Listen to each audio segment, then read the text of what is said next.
देखो गायत्री, जल्दबाजी में कोई भी फैसला करोगी तो पछताना तुम्हें ही पड़ेगा।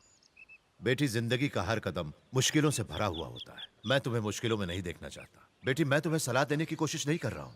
तुम्हारे भविष्य की चिंता तुमसे ज्यादा मुझे है। तुम तो जानती ही हो, मैं जिंदगी को हमेशा प्रैक्टिकल नजरिए से देखता हूँ। तुम पढ़ी लिखी हो और वो अनपढ़, दोनों के बीच ईगो प्रॉब्लम शुरू हो जाएगी। छोटी लड़ाइयाँ बड़ी झगड़े का रूप ले लेंगी। तुम रोते हुए घर आओगी, अपने किए पर पछताओगी, लेकिन उस वक्त बहुत देर हो जाएगी। बेटी, तुम मेरी बातें याद रखना। आप समझते क्यों नहीं है?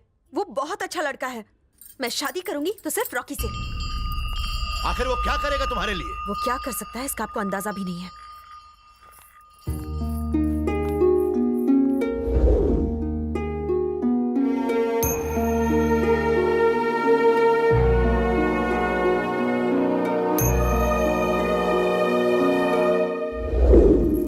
वो मुझे फट्टू समझता है। सही समझता है। मैं बाहर से नारियल, अंदर से पपीता हूँ। पैर मैं दबाऊं और गुजराती थाली खाए तू।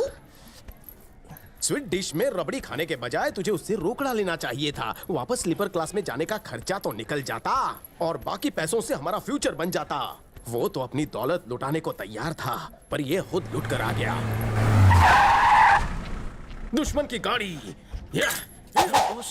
मारने के लिए मत निकालिए इसे। मारने नहीं, भागने में आसानी हो इसलिए निकाल के तुझे दे रहा था। मैं जाकर बाथरूम में छुपता हूँ।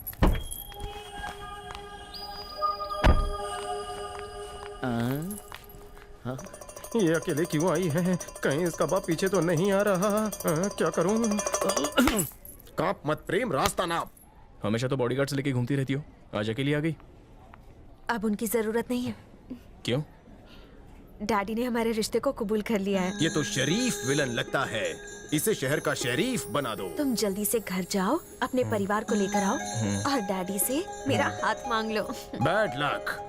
मेरे करियर की 50वीं शादी मेरे आशीर्वाद के बिना की जाएगी, पर फिर भी मैं खुश हूँ।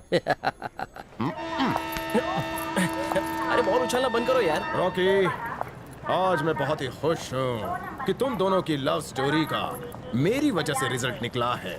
अब तो तुम मानते हो ना, मैं प्रेम पुजारी हूँ।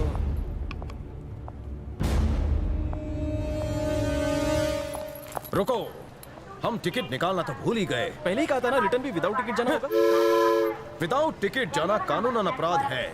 इसीलिए मैंने अपना नान चाकू लोखंड मार्केट में बेच दिया और 500 का जुगाड़ कर लिया। ये सब करने की क्या जरूरत थी? अब ज्यादा इमोशनल मत हो, जाकर टिकट लो। अरे नहीं, इससे तो मैं अपनी शादी के लिए नए जूते खरीदूंगा। मैं अपने लिए प्लेटफॉर्म से पूरी भाजी ना खरीदूं?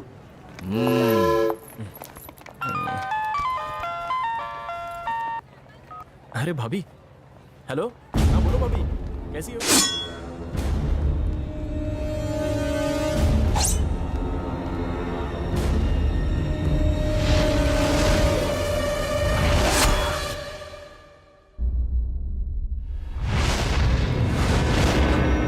मुझे यहाँ जिंदा देखकर आपके पैरों तले जमीन खिसक गई क्या? कहना क्या चाहते हो? क्यों नफरत करते हो मुझसे? हाँ?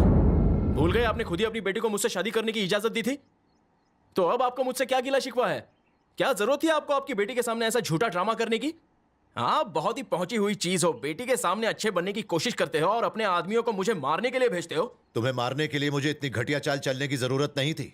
अगर तुम्हें मारना होता तो उसी दिन मारता जब तुमने मेरी बेटी का हाथ मांगा था। तो फिर इसे क्यों भेजा? भैया, आप ही ने तो इसे मारने को कहा था। अरे मैंने कब कहा था? जिन्ना, एक लड़के की सुपारी मिली है। हाँ। इसमें उसकी फोटो है।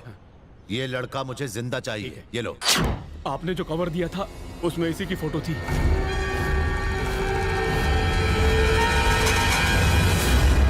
हो गया ड्रामा खत्म? वो सब बातें जाने दो। तुम काशी अंगारा को तो जानते हो ना? सेंट जेवियर्स कॉलेज मालूम है?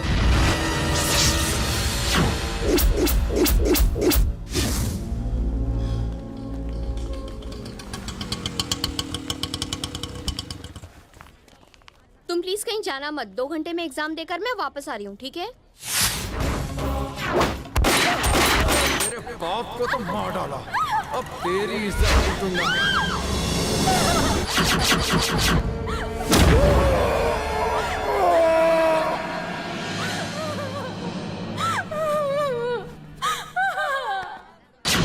उसके बाद तुम वहां से चले गए, लेकिन आगे क्या हुआ तुम नहीं जानते।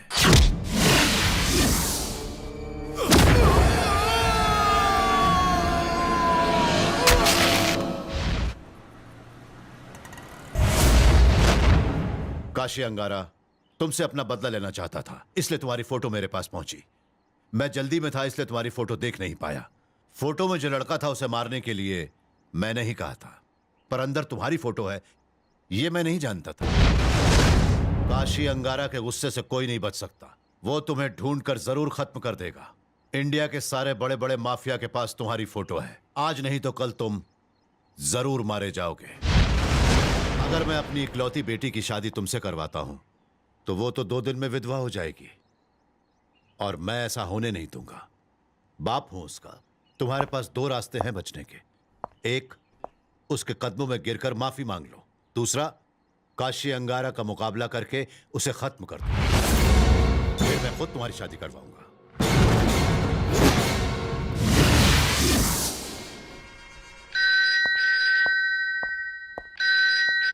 हेलो। पप्पू भाई का खूनी प्रचंडेश्वर के घर पे छुपा हुआ है। किसका फोन? प्रचंडेश्वर भाई के आदमी का। पप्पू भाई का खूनी उन्हीं के घर पे छिपा हुआ है।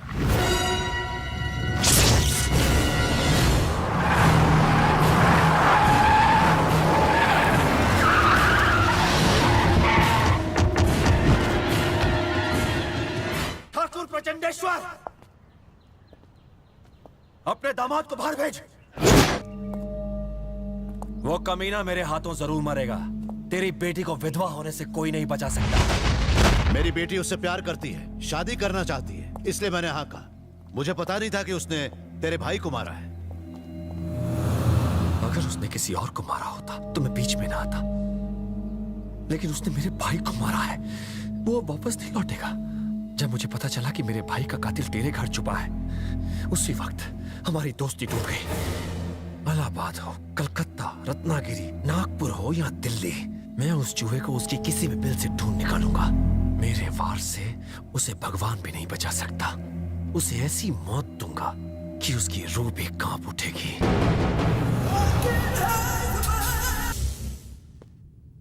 हमारे आदमी उसे चारों तरफ ढूंढ रहे हैं, पर वो अब तक नहीं मिला। वो शहर छोड़कर जाए उससे पहले अपने आदमियों को railway station, bus stand, airport, harbour, हर जगह पहरा देने के लिए कहो।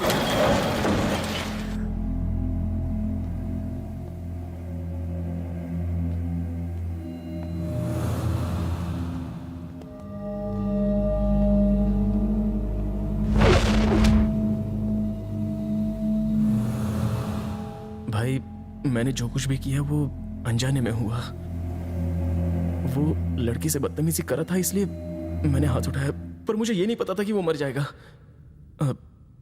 जो भी हुआ वो सब एक एक्सीडेंट था भाई, इसमें मेरी कोई गलती नहीं है।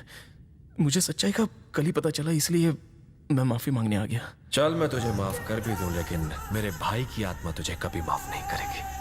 तुझे भी मैं उसी के पास भेज देता हूँ। भाई, जो हो गया सो हो गया, बैठकर मसला हल कर लेते हैं ना। तो क्या मैं इतनी दूर से यहाँ अपनी फौज के सामने तेरे से गप्पे लड़ाने आया हूँ? हाँ, आप इतने सारे आदमियों को मुझे मारने के लिए लाए हैं? हे, मतलब तू मुझे कायर समझता है? तुझे लगा कि मैं तेरे डर से इतने आदमी लाया हूं? अगर मैं अकेला भी आता ना तो तुझे ठोक डालता। सुना तुम लोगों ने? ये मुझे चैलेंज दे रहा है। बहुत अच्छे, वाह। मेरा ये मतलब नहीं था। मुझे छोड़ दो, मैं शहर छोड़ दूंगा। छोड़ दूं तुझे? मेरे भाई को मारा था ना तूने, अब मुझे हरा कर दिखा। पक्का छोड़ दूंगा तुझे, फिर चले जाना। मेरी क्या हिम्मत जो मैं आपको मारूंगा। क्यों बे साले, डर लगता है? हाँ? भाई, क्या कहते हो? अगर ये मुझे मार सका तो जाने दे इसे। हाँ? ए, डर मत। अगर तूने मुझे मारा तो मेरा कोई भी आदमी तुझे नहीं छुएगा। भाई मार। भाई, जाने दो ना भाई। मारना भाई, छोड़ दो ना प्लीज। मारना भाई, मारता क्यों नहीं? मैं मारूंगा तो मर जाएगा।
हाँ?